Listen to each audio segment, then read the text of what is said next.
started my own 10 years ago, and me and my husband work full-time job with other places. Yeah. We bring our personal money and invest in these people.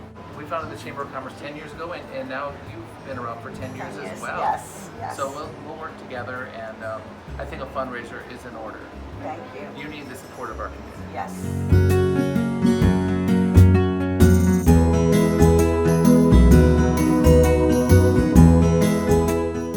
They came from Animal Care and Control. From CACC, they were in euthanized list because they always put animals down. They have no room for them. So we pulled them out and we brought them here, and they've been sitting with me forever. She's about 9 years old. 9 years ago, she was two weeks old kitten with her sibling.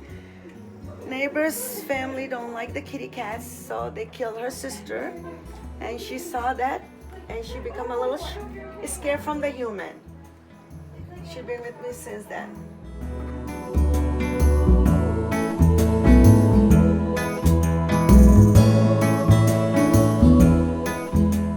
I rescued her from Animal Care Control when she was 3 months old with her brother. She had a gum disease, so we had to remove all her teeth. She still gets the shots every month to eat and drink. She's been with me for 8 years. 8 years? Yes.